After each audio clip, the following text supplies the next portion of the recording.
अस्सलाम वालेकुम। नाना जी की कहानियों में अपने सभी सुनने वालों को खुशामदीद कहती हूँ। उम्मीद करती हूँ आप सब लोग खैरियत से होंगे, जहाँ होंगे खुश होंगे और मेरे चैनल की खौफनाक कहानियों को बहुत पसंद भी करते होंगे। आज आप लोगों के लिए नाना जी की एक और बहुत डरावनी कहानी लाई हूँ जिसे आप लोग बहुत पसंद करेंगे। कहानी शुरू करने से पहले आयतुल कुर्सी का हिसार कर लें और हेडफोन्स लगा लीजिए। आयतुल कुर्सी का हिसार इसलिए कहा जाता है कि कुछ लोग जिन्नात के किस्से कहानियां सुनने के बाद डर महसूस करते हैं, तो जब आप आयतुल कुर्सी पढ़ लेते हैं तो आयतुल कुर्सी पढ़ने से आपको डर नहीं लगता। जुल्फकार बताते हैं कि सख्त सर्दी की रातें थी, जनवरी की धुंधों के दिन थे। नाना जी हमारे पास आए हुए थे। उस दिन भी शदीद धुंध और कोहरा था। हम नाना जी के साथ अपने घर के मिट्टी के किचन में बैठे हुए थे और वहां पर बैठकर हम लोग चाय पी रहे थे। नाना जी से हम लोगों ने खौफनाक कहानी पूछी तो नाना जी ने बताया कि शाह साहब के पास बहावलपुर गांव से कुछ लोग आए। वो लोग जो थे बहुत ज्यादा डरे हुए थे। उन सभी लोगों ने अपने सर के ऊपर काले रंग की पट्टियां बांधी हुई थी और वो कहते थे कि हमने ये खोलनी नहीं है। चार वो लोग थे, चारों के माथे के ऊपर काले रंग की पट्टियां थी। शाह साहब ने जब उनसे वजह पूछी आने का, उनका पूछा कि आप किस सिलसिले में आए हैं, उनका ये कहना था कि हम लोग बहावलपुर, हमारा गांव है, हमारे गांव में, हमारा गांव बहुत दूर तकरीबन बॉर्डर वाली साइड पर बनता है। कदीम पुराना गांव है और हमारे गांव का ऐसा बहुत सा हिस्सा है जो गैर आबाद भी है। वहां पर जंगल है, वहां पर वीराने हैं, कुछ किसी दौर के पुराने मकान भी हैं जिनके आसार आज भी मौजूद हैं। जब भी हमारे गांव में सर्दी का मौसम आता है, हमारे गांव में बहुत से अजीबोगरीब खौफनाक वाकयात शुरू हो जाते हैं। हमें उन खंडर वाले मकानों की तरफ से चीखों पुकार भी सुनाई देते हैं और आग भी जलती दिखाई देती है। हम लोग कई बार गांव के लोग जो हैं जाते हैं, देखते हैं कि किसी को मदद चाहिए हो, लेकिन कोई भी वहां पर होता नहीं है। कुछ दिन पहले की बात है, करीब 15 दिन पहले की रात 7 बजे के करीब गांव में बहुत शदीद ठंड और धुंध होती है। हम लोगों की एक गांव की बैठक है, वहां पर गांव के बड़े बुजुर्ग, गांव के लोग आग जलाकर बैठते हैं और वहां पर अपने मसले एक दूसरे से बयान करते हैं। वहां पर हम लोग सब बैठे बातें कर रहे थे। खासी बड़ी वो जगह है, उसका दरवाजा खुला होता है क्योंकि अंदर काफी ज्यादा लोग होते हैं, आग जल रही होती है। बहुत शदीद सर्दी हो तो आगे पर्दा गिरा लेते हैं। तो हम लोगों को ऐसे लगा कि जिस तरह से कोई औरत पानी मांग रही है। किसी औरत की आवाज थी जो पानी मांग रही थी। पानी मांगती मांगती हमारी बैठक के पास से गुजरी। हम लोग उठे, देखा तो एक बहुत कदावर औरत थी, सर पर मटका उठाया हुआ था, पानी मांगती मांगती गली में जा रही थी।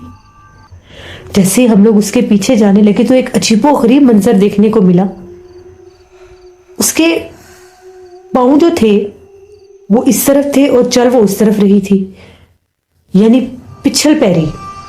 हमने उसके उल्टे पांव देखे। घघरा नुमा उसने लिबास पहना हुआ था। हम लोग डर गए। एक लड़के की चीख निकली कि इसके पांव देखो, इसके पांव उल्टे हैं। हम लोग बैठक में भागे, आकर बताया तो वहां से एक बुजुर्ग थे, उन्होंने एक दहकती हुई जलती लकड़ी उठाई। जैसे ही बाहर निकले वो गायब हो गई। उनका ये कहना था कि ये कोई औरत नहीं, पिछल पैरी है, अब इसके पीछे नहीं जाना। उसके बाद से अब ये काम हो गया कि किसी गली में कोई रात के वक्त गुजरे, बैठक की तरफ से एक गली है जो आगे आबादी की तरफ हमारे घरों को जाती है। बैठक आबादी के दरमियान में नहीं है, बैठक आबादी से थोड़ा सा हट के एक जगह पर है जहां पर मर्द इकट्ठे होते हैं। सामने ही करीब तकरीबन सबके घर हैं। तो जब उस गली के पास से होकर गुजरते हैं तो छन छन की आवाज आती है और ऐसे लगता है कि सामने कोई चलता हुआ जा रहा है। अक्सर लोगों को पता ही नहीं होता कि वो कौन है कौन नहीं, वो यही समझते हैं कि गांव की कोई औरत है। वो सामने चलती हुई जाती जाती जाती अंधेरे में गायब हो जाती है और उसके पैरों के निशान ऐसे थे कि जैसे कुछ चलकर इस तरफ आ रहा है, लेकिन वो जा आगे की तरफ रही होती है। 2-3 लोगों ने देखा ये मंजर, वो हैरान हो गए। अब वो आवाज देती है, पुकारती है। 1-2 लड़कों को रात को उसने पुकारा। वो बैठक से उठकर अकेले ही निकल गए। उनको पता नहीं था कि ये चीज हमारे गांव में ये मखलूक इस तरह से जाहिर हो रही है। हम लोग तो सारे इकट्ठे निकलते थे, इकट्ठे ही अपने अपने घरों में चले जाते थे। वो 2 लड़के जो थे बैठक से निकलकर बजाय घर जाने के वो लोग गांव में थोड़ा आगे की तरफ निकल गए सिगरेट वगैरह पीने के लिए। वो कहते हैं कि जो ही हम लोग सड़क की दूसरी तरफ जा रहे थे, कच्ची सड़क थी, कच्चा रास्ता था, एकदम से हमें बहुत भारी कदमों की आवाज महसूस होने लगी। तभी एकदम से सामने एक औरत नजर आ गई। वो चलती हुई जा रही थी और हमें पुकार रही थी। एकदम से वो औरत हमारी आंखों से ओझल हो गई। हम बड़े हैरान हुए कि इस वीराने में औरत कहाँ जा रही है।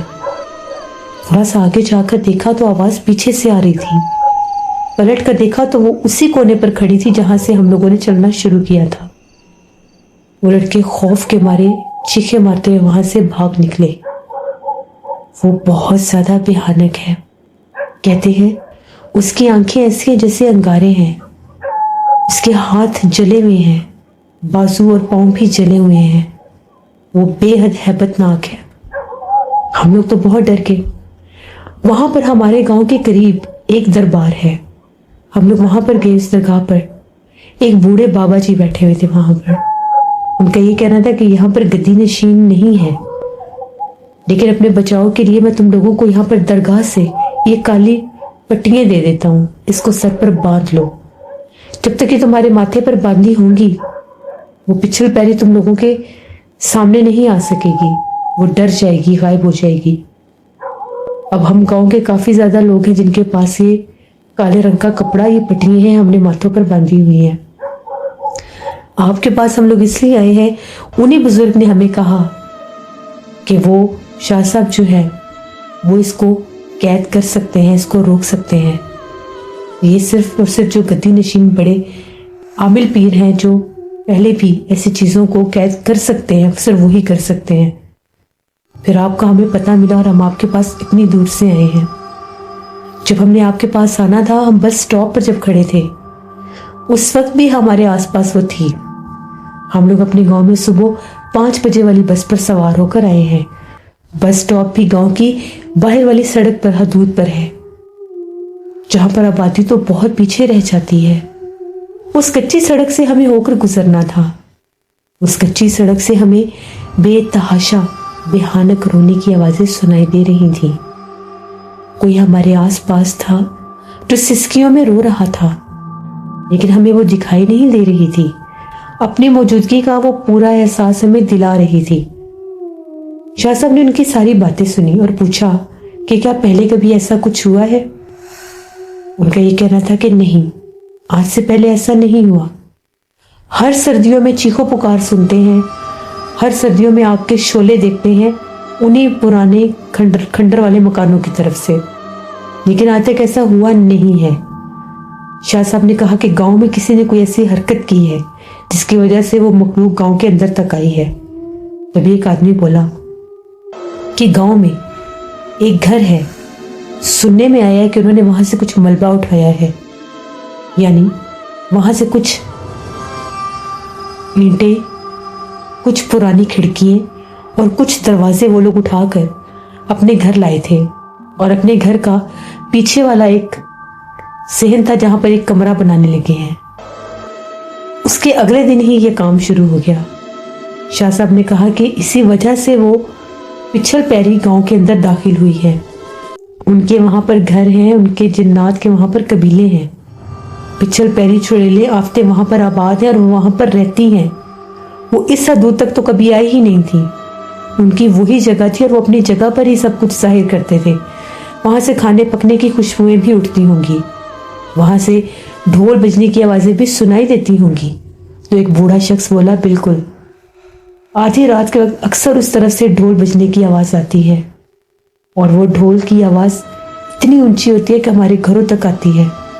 वीरानों से ढोल बजने की आवाज आती है। तो शाह साहब कहीं कहते हैं वो जिन्नात की शादी होती है, वो जश्न मनाते हैं और आधी रात को उनके वो जश्न जब शादी के शुरू होते हैं तो वो आवाजें दूर दूर तक जाती हैं। फिर उनका ये कहना था कि उस वीराने के पास से गुजरे अक्सर शाम के वक्त तो ताज़ा चाय बनने की खुशबू आती है बहुत ज़्यादा, लेकिन ना तो वहाँ पर कोई घर है, ना कोई जगह, ना कोई आबादी। हमें पता चल जाता है कि वहाँ पर ये मखलूक़ात मौजूद हैं। अब हम लोग क्या करें? शाह साहब ने कहा सबसे पहले तो जो मलबा उन लोगों ने उठाया है वो वहाँ पर वापस रखना होगा, लेकिन अब वो वहाँ पर रखना इतना आसान नहीं।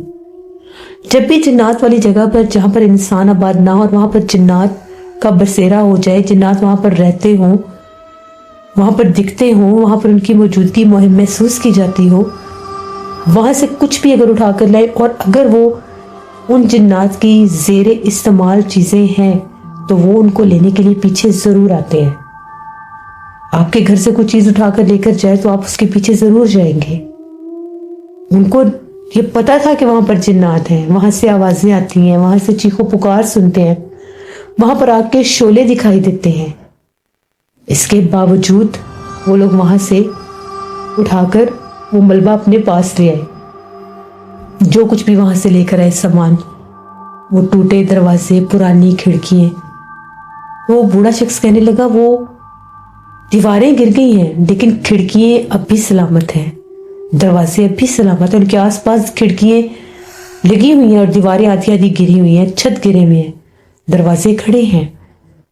वो ऐसे लगता है जैसे पता नहीं वो किस लकड़ी के वो बने हुए हैं कि ना वो टूटते हैं ना वो गिरते हैं। वहीं से वो लोग उतार कर लाए हैं और जिस जगह से वो उतार कर लाए हैं उस जगह से ही आग के शोले दिखाई देते हैं। ज्यादातर वही जगह है, वो बिल्कुल सामने वाला एक घर बनता है, उसकी कच्चे पीले रंग की दीवारें हैं जो मलबा टूटा गिरा पड़ा है और उसके आगे वो सुर्ख रंग के दरवाजे पुराने दौर के और खिड़कियां लगी हुई थी जिसको वो लोग उतार कर लाए हैं। जब वो लोग गांव में उनको लेकर आ रहे थे तब भी गांव वाले बड़े हैरान हुए, तो उनका ये कहना था वहां कौन सा कोई रहता है। हमने सोचा कि वहां पर लगे, हम उतार के लिए आए, वो किसी की मलकियत नहीं है, कोई नहीं जानता वो किसके घर थे, कोई नहीं जानता वहां पर कौन आबाद था, कोई ये भी नहीं जानता कि वो कब के हैं। वो बूढ़ा शख्स कह रहा है कि जब वो छोटी उम्र का था, जब वो बच्चा था, वो तब के खंडरात देख रहे हैं, तो वो कितने पुराने होंगे। शाह साहब ने कहा कि अगर अब तो वो लोग वहां पर रखने जाएंगे तो वो मखलूक हमला करेगी, वो पिछल पैरी हमला करेगी, क्योंकि वो उसका घर था, उसकी जगह थी। अब इतनी आसानी से उस जगह को वापस रखना, उसके लिए पहले एक अमल करना पड़ेगा।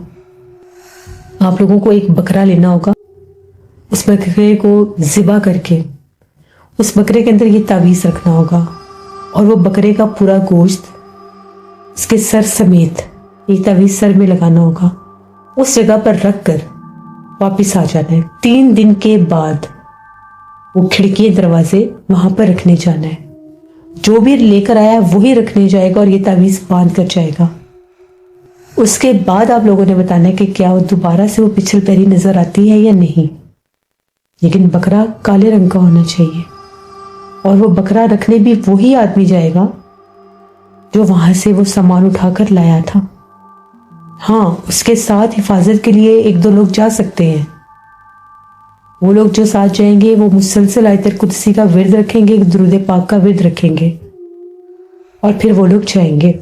अब सख्त सर्दी में उन लोगों ने ये अमल करना था क्योंकि गांव में शाम होते ही पिछल पैरी नमूदार हो जाती थी, पानी मांगती थी मटका सर पर उठाकर और ऐसे लगता था उसी घर की तरफ जाती है वो और उसी घर की तरफ जाकर गायब हो जाती थी। उस घर में भी कुछ अजीबोगरीब वाकयात हो रहे थे।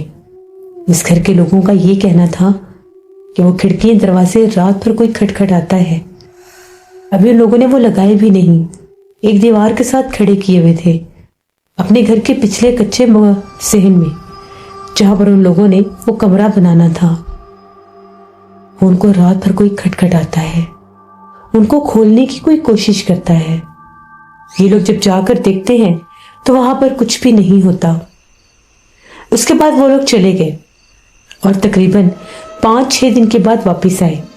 उनका ये कहना था कि हम लोग वो तावीज़ लेकर गए, उस आदमी को दिया, वो तो पहले ही डरा हुआ था, तौबा भी कर रहा था कि किसी तरह से जान बच जाए। बकरा उन लोगों के अपने घर में, उनके अपने माल मवेशी थे, बकरा लिया, ज़िबा किया, तावीज़ लगाए। जिस वक्त वो लोग वहां पर रखने जा रहे थे, हम लोग भी उनके साथ थे। हम लोग आयतुल कुर्सी दुरूद पाक का विर्द कर रहे थे। शाम के वक्त आपने बताया था कि रखना है, और हम लोगों ने आपके कहने के मुताबिक अपने पास लालटेन रखी थी उसका शोला जलाने के लिए, उसका दहकता हुआ शोला होगा। जब हम लोग लेकर उस वीराने की तरफ जा रहे थे, उस तरफ से हमें किसी औरत की बुलंद आवाज में बोलने की आवाजें सुनाई दे रही थी। वो बहुत बुलंद आवाज में कुछ बोल रही थी। उसी टूटे हुए खंडर नुमा मकान के अंदर एक बहुत लंबी काली स्याह औरत खड़ी थी। उस औरत का हमने चेहरा नहीं देखा, हम लोग डर गए। लेकिन जो ही हम लोगों ने लालटेन से मिशाल के ऊपर आग जलाई, औरत दीवार के आर पार हो गई। बकरा हमने वहां पर रखा और आपके कहने के मुताबिक पीछे पलट कर नहीं देखा। जब वहां पर वो ज़िबा किया हुआ बकरा रखा गया, हम लोग वापस पलटे तो वो जो आदमी था, उसको एक बहुत जोरदार झटका लगा, जैसे उसको किसी ने बहुत जोर से आगे की तरफ धक्का दिया हो, लेकिन वो बच गया। हमने उसे पकड़ लिया। उसके जिस्म पर एक ऐसी वो झटके से एकदम वो ऐसे बेचारा डोल गया और चकराने लग गया। हमने उसको संभाला और आगे लेकर आए। हमें उस वक्त पीछे से बहुत भयानक चीखों पुकार सुनाई दे रहे थे। एक ऐसी चीख गूंजी जिसने हमें दहला के रख दिया। हम लोग वापस आ गए। अब 3 दिन के बाद वो मलबा रखने जब वापस गए, वो जो दरवाजे वगैरह उठाकर लाए थे उसको रखने के लिए जब वापस गए, तो वो जो खंडर की दीवार थी जहां पर वो काली स्याह औरत खड़ी थी, वो पूरी दीवार का हिस्सा काले रंग का हुआ था। और वहां पर कोई उस बकरे के ना कोई हड्डी ना कोई चीज, कुछ भी नहीं था। हम लोगों ने वहां पर उसके साथ वो चीजें रखवाई, वापस आए। दोपहर का टाइम था। पूरे रास्ते जब तक वो सड़क खत्म नहीं हुई, पीछे से कोई पत्थर फेंक रहा था। पत्थर हमारे पैरों के पीछे पीछे आकर गिर रहे थे। एक पत्थर भी हमारे सर, हमारे जिस्म के साथ नहीं टकराया। पत्थर सिर्फ पैरों के पास गिर रहे थे। कल की रात हम लोग बैठक में बैठे थे। बहुत सख्त सर्दी थी, धुंध भी बहुत ज्यादा थी, और आज हम लोगों ने आग कुछ ज्यादा ही जलाई हुई थी, क्योंकि हमने पर्दे उठाए हुए थे और बाहर से यक ठंडी हवा के झोंके आ रहे थे, क्योंकि हम लोग देखना चाहते थे कि क्या वो पिछल पैरी दोबारा गांव में आती है कि नहीं। तकरीबन रात 1-1:30 बजे तक हम लोग बैठक में बैठे रहे। हमने पहरा दिया, लेकिन वो नहीं आई। अब आप बताएं हमारे लिए क्या हुक्म है। शाह साहब ने कहा कि अल्लाह का शुक्र है कि वो जो बकरे में लगाकर तावीज़ वहां पर रखे गए थे वो काम कर गए, वो थम गई। और जो तुम लोग वहां पर वो चीजें रख के आए हो, अब वो गांव में नजर नहीं आएगी। दोबारा गलती से भी उस जगह के ऊपर चाहे कोई सोने की भी चीज नजर आए तो उसको भी मत उठाना, क्योंकि वो जिन्नात जो हैं बाजू का अपना बदला लेने के लिए भी इंसान को लालच देते हैं। इंसान के आगे कोई ना कोई ऐसी चीज फेंक देते हैं, ऐसी चीज गिरा देते हैं जिसके ऊपर इंसान को कशिश महसूस होती है और वो उसको उठा लेते हैं और जिन्नात उन पर हावी हो जाते हैं। फिर शाह साहब ने उनको एक तावीज़ दिया जो गांव के चौराहे में लगाना था, ताकि कभी भी दोबारा से उस तरफ से कोई भी जिन, चुड़ैल, आफत, जिन्नी किसी भी रूप में आबादी की तरफ ना आ सके। क्योंकि एक दफ़ा जहाँ पर ये दाखिल हो जाए जिन्नात और इंसान की जिस्म की बू ले लें, खुशबू ले लें, फिर उन पर हमलावर होने के लिए वो किसी न किसी रूप में आते हैं। फिर वो लोग वहां से चले गए। ये कहानी थी जो नाना जी ने हमें बताई बहावलपुर के उस पुराने गांव की, जहां पर एक पिछल पैरी चुड़ैल गांव के अंदर दाखिल हुई थी सर्दी की रातों में, जब वो सब लोग बैठक में बैठे थे और वो मटका उठाकर उनसे पानी मांगती थी। और जो कोई भी धुंध और सर्दी की रातों में बाहर निकलता था, उसके आगे आगे चल रही होती थी। वो चल आगे रही होती थी और आवाज पीछे से आती थी और पलट कर देखने वाले को वो खड़ी नजर आती थी जहां से वो चलकर आ रहे होते थे। कहते हैं कि शायद वहां के एक आधे लोग गायब भी हुए थे, जो बाद में वापस आ गए थे, जिनका ये कहना था कि हम रास्ता भटक गए थे, हमें पता ही नहीं हम किस जगह पर निकल गए थे, बड़ी मुश्किल से अपने इलाके और गांव में वापस पहुंचे। ये एक कहानी थी। बहुत शुक्रिया जुल्फकार आपका। जैसे किसी भी जगह पर कोई, जैसे घरों के आसपास प्लॉट्स होते हैं, कोई खाली टूटे फूटे मकान होते हैं, खंडरनुमा मकान होते हैं, वहाँ पर कोई ना कोई ऐसी साबित चीज़ नज़र आ जाती है, जैसे खिड़कियाँ, दरवाजे, ईंटें, कोई और वहाँ का सामान। कभी भी उन चीज़ों को नहीं उठाना चाहिए। अगर आपको ज़रूरत है तो आप अपनी ज़रूरत अपने पैसे से खरीद कर चीज़ पर पूरी करें। ऐसे किसी भी अबेंडेंट जगह से, किसी भी खाली जगह से कुछ भी उठाना अपनी जान को अजाब में डालने वाली बात है। हमें नहीं पता होता किसी खाली दीवार के ऊपर, किसी पुरानी दीवार के ऊपर जिन्नात का बसेरा होता है। अक्सर जिन्नात दीवारों के ऊपर रहते हैं, हमें तो बज़ाहिर वो दीवारें नजर आ रही होती हैं, लेकिन उन पर जिन्नात बैठे होते हैं। फिर अगर वहां से कुछ लिया जाए, कुछ उठाया जाए जहां पर उनके बसेरे हों, तो फिर वो इंसानों को डराते हैं, तंग करते हैं। ये थी नाना जी की एक कहानी। उम्मीद करती हूँ आप लोगों को पसंद आई होगी। अपना फीडबैक मुझे जरूर दें। जो लोग चैनल को विजिट कर रहे हैं, अभी तक सब्सक्राइब नहीं किया, तो मेरे चैनल को जरूर सब्सक्राइब करें। आप लोगों को इसी तरह से यहाँ पर खौफनाक कहानियां सुनने को मिलेंगी। जो लोग चैनल पर नए आए हैं उन सबको मैं वेलकम कहती हूँ। सर्दियाँ आ गई हैं, मौसम चेंज हो रहा है, अपना बहुत ख्याल रखें। अपने बड़े बुजुर्गों, बच्चों का सबका ख्याल रखें। और इसी तरह से मेरे चैनल की स्टोरीज को लाइक करते रहें। परसों इंशाल्लाह फिर मुलाकात होगी किसी नई खौफनाक कहानी में। जहाँ रहे खुश रहे। Thank you for listening my stories. Stay tune. Allah Hafiz.